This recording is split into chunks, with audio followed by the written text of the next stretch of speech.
So you want to film your thru hike. In this video, we'll go over some general considerations, the process of filming, editing, and uploading, plus the problems that I encountered and how you can overcome them. If you're a regular viewer of my channel, first of all, thank you so much. The state-by-state series where I talk about things I wish I would have known on the AT going state to state, that is coming back soon.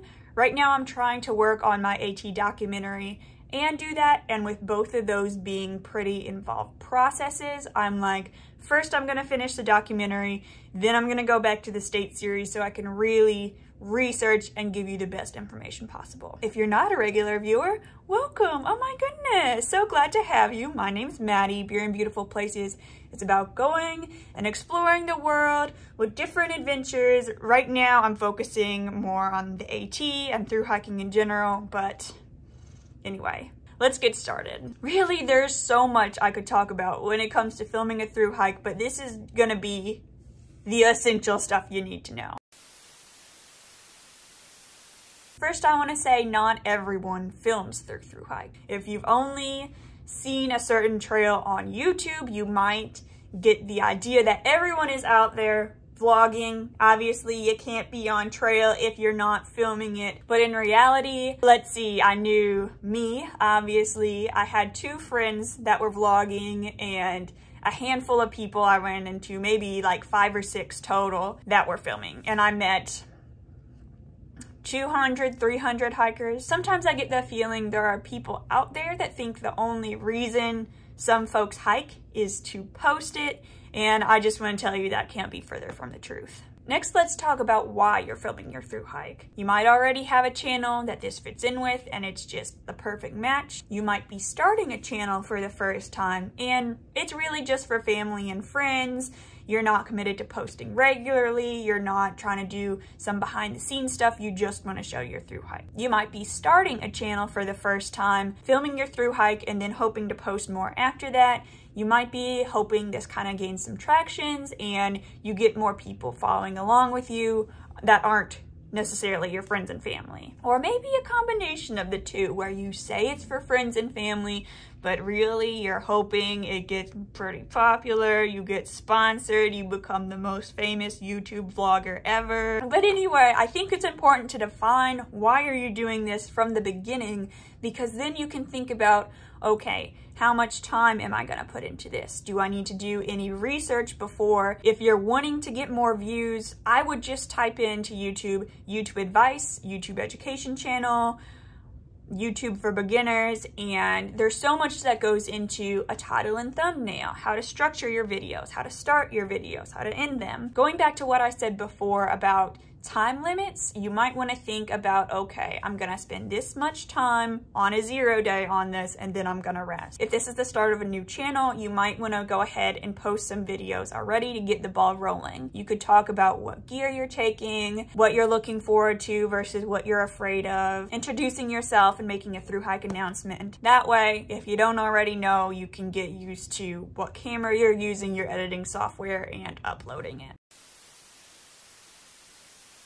All right, now that you have all that stuff defined, let's talk about the process. First, what are you gonna use to film? I think a phone is probably the most popular answer. I did have a friend that used an Insta360. I use my iPhone 12 Pro. If you do some research, there's a whole lot of tips and tricks you can use to get the best shot possible. For example, let me show you what I mean.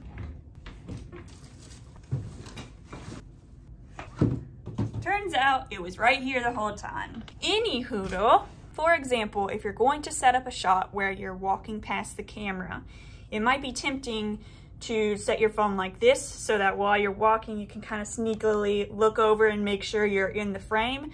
But this lens is a lot less high quality than this lens. Because if you think about it, this is a lot smaller. This is made for filming yourself close to the camera, and this is made for more everything. Here's the moment when I actually learned that. One day during aqua blazing. Look how the trees, you can't really see the leaves, everything's a bit blurry. But then I was like, wait, what if I just flip my phone around and film on the other lens? And as you can see, you can actually see the detail of the leaves. Those well-defined calf muscles are clearly defined in the picture. Sometimes I put sticks on the outside of the shot so I remember where to stand to actually be in the frame. Secondly, I didn't realize what a big difference it would make to wipe off your lens before starting filming, because if you don't remember touching it, you don't see a smudge on there, you might not think about it, but the colors are so much more vivid, it's less foggy looking. Those two simple things, once I learned them, I was like, why didn't I know that before? Walking and filming can be tricky because you want a nice smooth shot. Let me show you how I managed. My trekking poles are in my car, so let's just pretend these are trekking poles, right? Take your non-dominant arm and hold your poles in the crook of your arm like this. Take out your phone or your whatever camera you're using. Push the pole back because you don't want to get this in the shot. Oh my gosh, it's a lot harder with a broom, okay? Because it's heavy on that end. Make sure you're holding the top and bottom with both hands as smoothly as possible. It just takes a lot of getting used to. If you Google ninja walk, it's exactly the same thing as I'm doing, except with trekking poles. But bend your knees, go as smoothly as possible. Because if you're just like this, it's not going to be a very pretty picture of what you're showing. It's going to be shaky and you can't really see all the details of the beautiful nature wherever you are. If you want to film yourself while walking, first of all, don't take a broom on your through hike, and then, go like this. You can have this hand free to gesture, la-da-da-da, I'm having a great day. See what I mean? If you want to step up your game and have the highest quality audio that you can,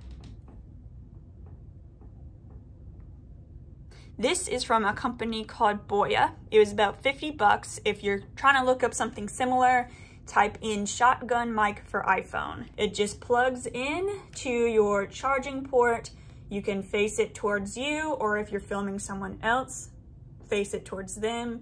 Problem with this is because it's pretty small, it's black, it blends into things, it's very easy to lose. Here's where I dropped it into a creek off a bridge while night hiking. And yeah, it didn't work too well after that. It came with a windscreen, but it fell off on a practice hike, not even when I was on the AT. I think it made a difference, but of course it's not necessary. And my other piece of gear was a tripod. When I filmed the Superior Hiking Trail and the John Muir Trail, aka Numapoyo, I would just put my phone down on a rock or something to angle it towards me.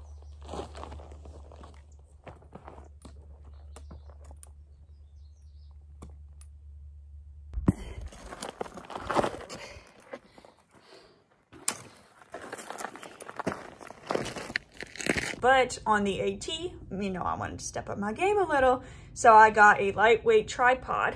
The one I started with would blow over a lot, so it's kind of a Goldilocks effect, you want something that's not heavy and bulky to carry, but also something that doesn't just blow over in the wind. I think it made a huge difference in setting up shots, not just whatever angle I could get, but a strategic angle that would get me and some scenery or, whatever the case may be. It gave me a lot more freedom for setting up what exactly I was filming.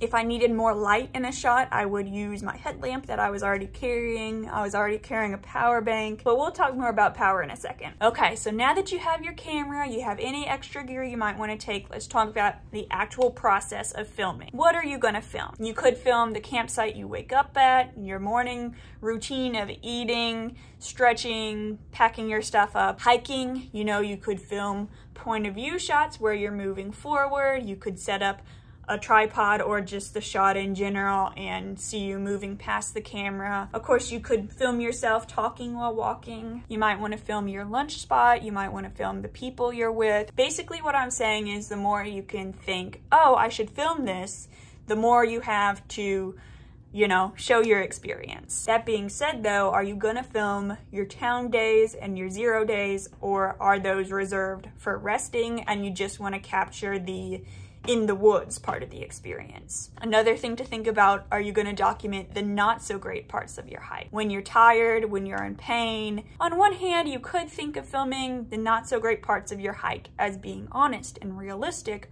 or you could think of it as complaining.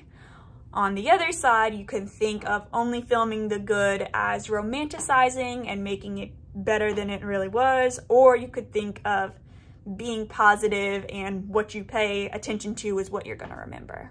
Up to you to strike that balance. Now let's talk about editing software. I use an app called VLLO.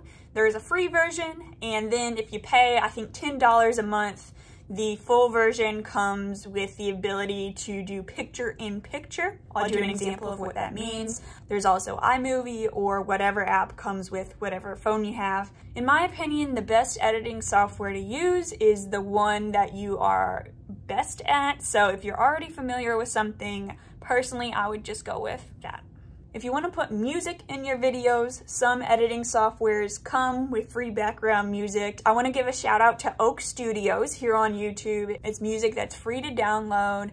You credit them in the description, but you don't get a copyright strike. Probably someone with more knowledge on this could explain better what constitute copyright versus not copyright, but basically any like song you would hear on Spotify is probably copyright, and you have to think outside the box.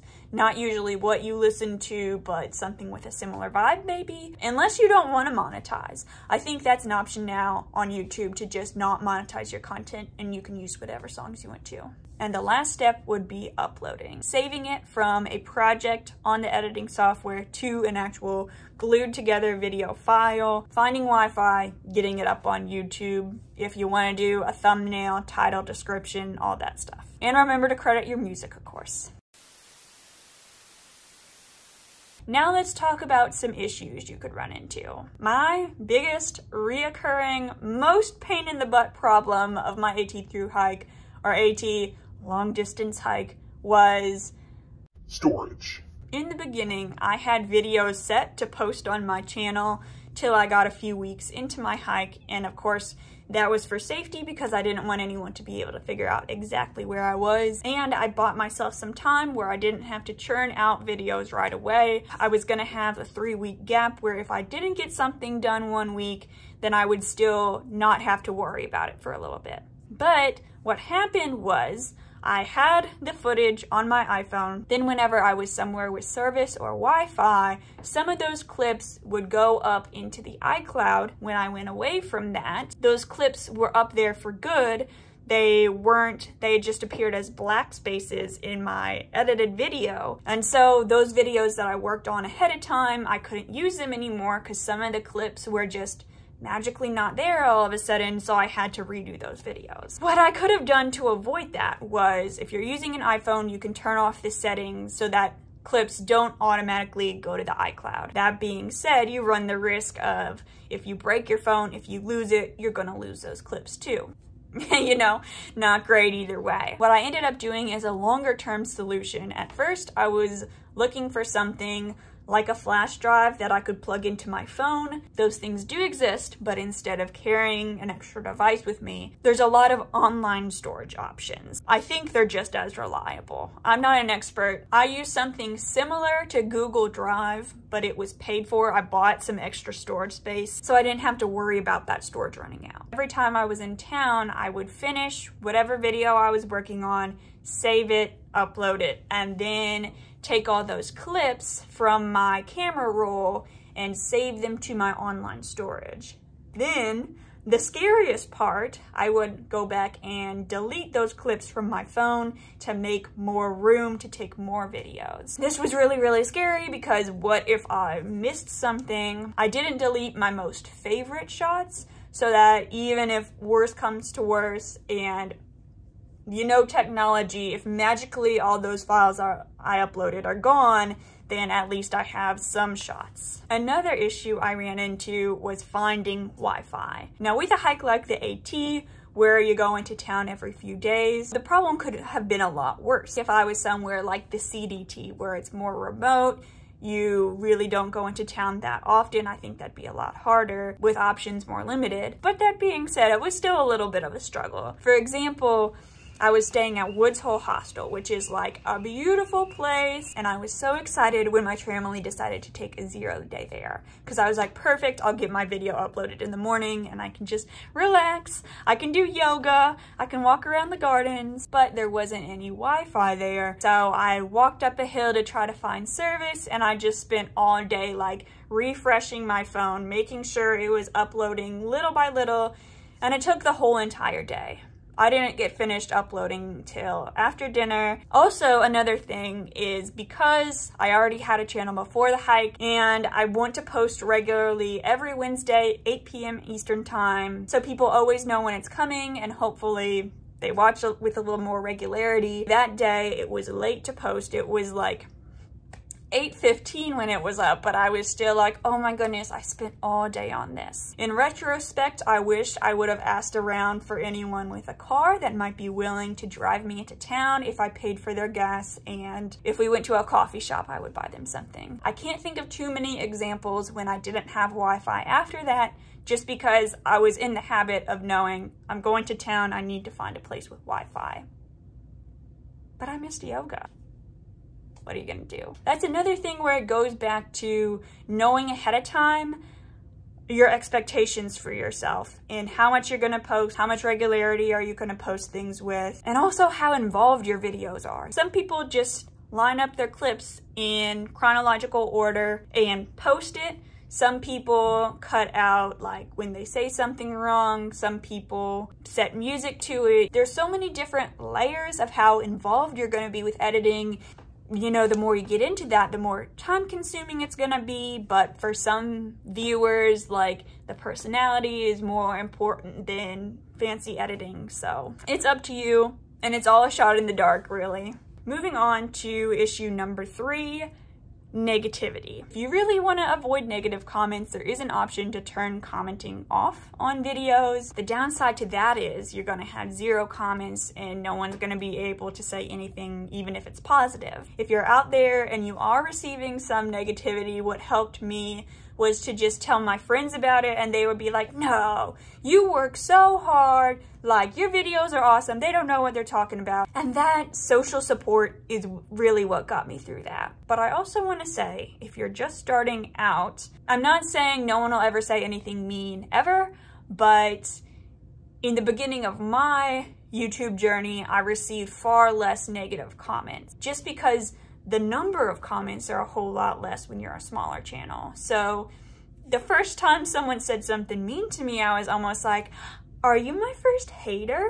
Oh my goodness, thank you. I feel so legit now. I have on my list to talk about time consumingness, and I feel like I've already mentioned that along the way, but just know that no matter how simple your edits are, you're still gonna have some time to be like, okay, I have to sit down and edit. I have to spend a few hours of my 0 day, or, you know, when I'm out on the trail, to sit down and get this done. Although I guess you could just have the footage and save that and then edit it when you're off trail. Or what I did with my short series was I would film stuff that hopefully didn't need any editing, very minimal if it did, and then I would put it on that Google storage stuff I was talking about and send that folder to my brother, who then downloaded them all, typed the title in, got them all uploaded. And that was such a weight off my shoulders, because while it's just a minute-long video once a day, it's still the process of finding Wi-Fi, getting them uploaded, making sure they actually upload, and all that stuff. So if you have someone to help you, then that's amazing. Another issue you might run into, and this just depends on who you are, maybe you're a better person than me, but I struggled with comparing myself to others. You know, there's gonna be someone that gets better shots than you. There's someone that's gonna have a better thumbnail, someone that's getting more views than you, and it's hard because you know you shouldn't compare yourself, but you're doing something very similar to another person, and it's just tough. Remember, comparison is a thief of joy. You're doing good too. Another thing is if you're trying to just get a shot of a place and someone's in that shot. I kind of had a negative experience where someone was very rude to me about the fact that they were in a shot. And from then on out, I always ask, I'm just filming this place. Do you mind if you're in the shot? And there was one other time other than that where someone was like, she was kind of having a bad day, I think. She was like, I'd really rather you not film me. I was like, okay, that's why I ask. I'll film something else, thank you. My friends that heard me ask that to people 100 million times started to be like, no, I'm not okay if you film me, you know, just messing with me. But at the same time, them teasing me will never be as bad as that first person that really had an issue with that. And I just felt like, you know, I was just doing something innocent and all of a sudden I was invading his privacy. So be careful of that. The last 3 issues I'm going to talk about are a bit more practical. First, the problem with wetness, especially if you're doing a hike where it rains a lot.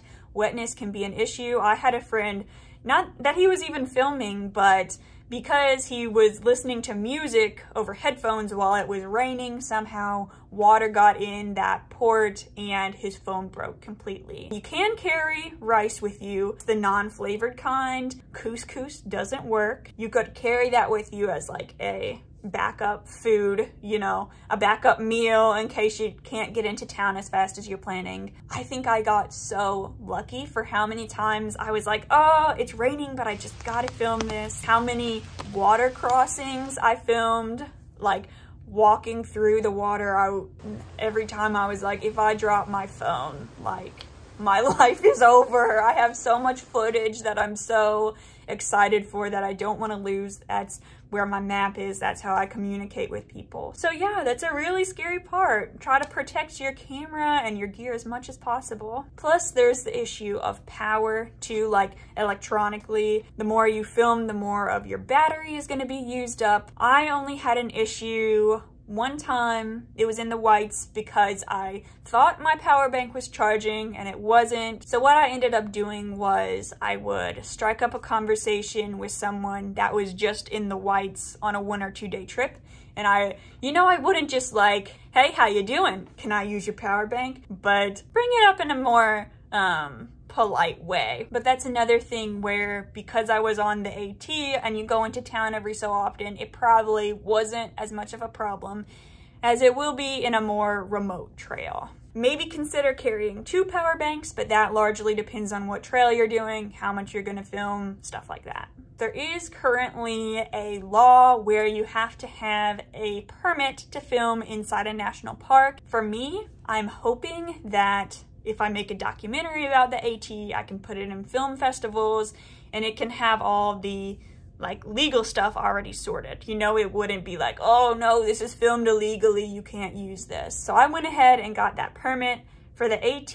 Since it's a national scenic trail, there was one national scenic trail permit instead of getting a permit for Smoky Mountain National Park and a permit for Shenandoah National Park. It was the National Scenic Trail. It cost, excuse my grammar, $100, and at that point I was already spending hundreds of dollars on gear and stuff, so I didn't really mind. I don't want to give you advice of what to do either way, because I wouldn't want to tell you, oh, don't worry about it, and then you get in trouble. All I'm gonna say is that most people I knew didn't have one. Depending on what you want to do, it could be a cover your ass type thing or risk it for the biscuit. I know I've talked through a lot of issues in this video. I don't mean to be discouraging.